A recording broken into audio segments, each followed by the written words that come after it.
বাতাস এবং কি যে মজা। এখানে তারা এই গ্রিল দিয়ে করছে, এইখানে আবার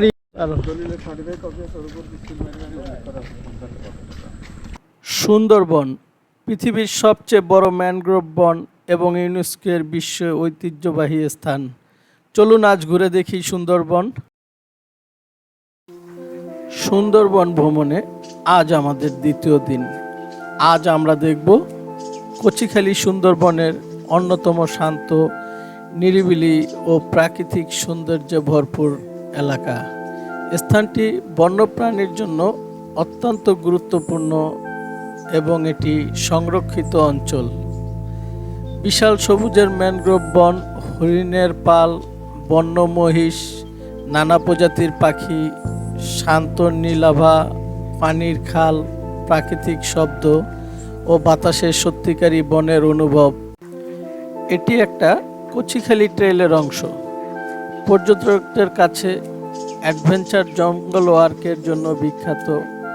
টাইগার ক্রসিংয়ের জন্য কচিখালী একটা পরিচিতি। কচিখালী খাল থেকে ক্যানেল ক্রুজিং শেষ করে আপনারা চলে আসবেন কচিখালী ট্রেইলে। এই ট্রেইলে ঘুরতে ঘুরতে আপনারা দেখতে পাবেন হরেক রকমের পাখি, বানর, শূকর, আরও অন্যান্য অনেক কিছু। যদি ভাগ্য ভালো থাকে হরিণও দেখতে পারবেন। নিরিবিলি শান্ত পরিবেশ এবং অনেক প্রজাতির গাছ, সুন্দর সুন্দর গাছ দেখতে পারবেন যা কখনো এর আগে আপনি দেখেননি। সুন্দরবনের অপরূপ সৌন্দর্য বেশিরভাগই আপনার এই গাছের ভিতরে ফুটে উঠেছে এবং অনেক প্রজাতির গাছ দেখে আপনি মুগ্ধ হবেন। আর নিরিবিলি শান্ত পরিবেশে পাখির কিচিমিচিয়ে হাঁটতে থাকবেন আর দেখতে থাকবেন সুন্দরবনের সৌন্দর্য। আসসালামু আলাইকুম। আমরা এখন আসছি ডিমের চরে। সুন্দরবন ভ্রমণে ডিমের চর একটা স্পট। এই স্পটের ভিতরে তারা নিয়ে আসে, আর বিশেষ করে এই যে জাহাজগুলো, এই জাহাজগুলো ওখানে থাকে। জাহাজ থেকে ট্রলারে করে নিয়ে আসে এই চরে। তো এই চরের এক পাশ দুই পাশ দিয়ে সমুদ্র।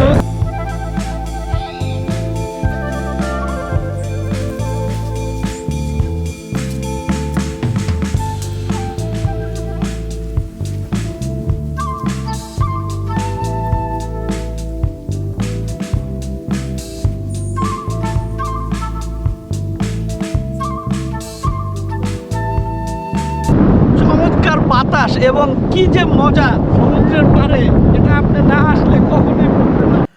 তৃতীয় দিন সকালে আমরা চলে আসি করমজল। করমজল সুন্দরবনের সবচেয়ে সহজ ও প্রবেশযোগ্য ইকো ট্যুরিজম স্পট। এটি খুলনার দাকপ উপজেলার পাশে অবস্থিত। কুমির প্রজনন কেন্দ্র, হরিণ, বানর, বিভিন্ন প্রজাতির পাখি, ম্যানগ্রোভ বন দেখতে পাবেন এখানে।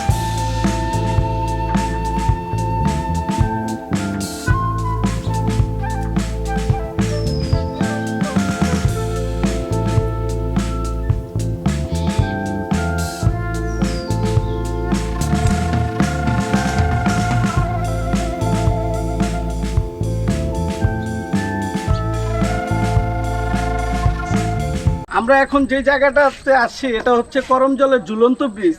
এই ব্রিজটাতে আপনারা যদি করমজল আসেন অবশ্যই আসবেন। আমার কাছে মনে হয় ভালো লাগবে। এই পরিবেশের ভিতরে এই জায়গাতে এই ব্রিজটা অসাধারণ লাগতেছে।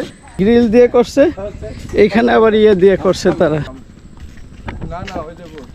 এই এইভাবেই আমরা জাহাজ থেকে আবারও বাহিরের সৌন্দর্য দেখতে দেখতে আমরা রওনা হই খুলনা জেলখানা ঘাটের দিকে।